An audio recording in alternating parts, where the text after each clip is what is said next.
Hindi mo matandaan yung question doon. Katatapos mo lang nag-exam. O, eto yung tanong tungkol sa ilaw ng sasakyan. Ha? Maaari bang palitan ang ilaw ng preno, brake light, ng kumikislap-kislap na pulang ilaw? Letter A. Oo. Letter B. Oo. Kung may permiso ng LTO. O letter C. Hindi. Pwede ba daw? Palitan ng ilaw ng kumikislap-kislap na pula? Kasi po, hindi. Hindi. Hindi pwedeng kumikislap-kislap. Hindi ka naman emergency vehicle at hindi ka naman ambulansya. Eto pa, may nagtanong si Jovel Riones. Sabi niya pa, oh, hello po.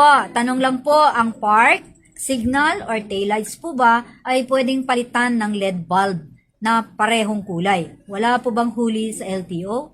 Oh, Jovel, karagdagang kaalaman sa'yo. Pwede namang palitan. Yung park light sa harapan that is white or amber, pwedeng palitan ng LED lights. Or yung signal light sa likod which is red or tail lights, pwede palitan basta red lang din. Basta pareho yung kulay at naaayon doon sa luminance o yung brightness at saka functionality. Baka pang silaw lang yan ng ibang motorista, abay bawal. O, basta nakakomply lang siya sa nakapaloob sa LTO, traffic code. Minsan pa hindi pa pula ang pinapalit. May green, may violet, may pink. Ano meron?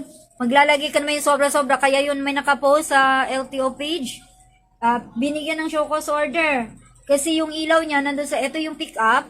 Tapos yung ilaw niya nandito banda sa roof. So ano ibig sabihin yun? Pangsilaw talaga siya. Hindi na natin makita yung yung daanan. Andawdan. Pag bumalik na yung mata natin, nahulog na tayo sa bangin.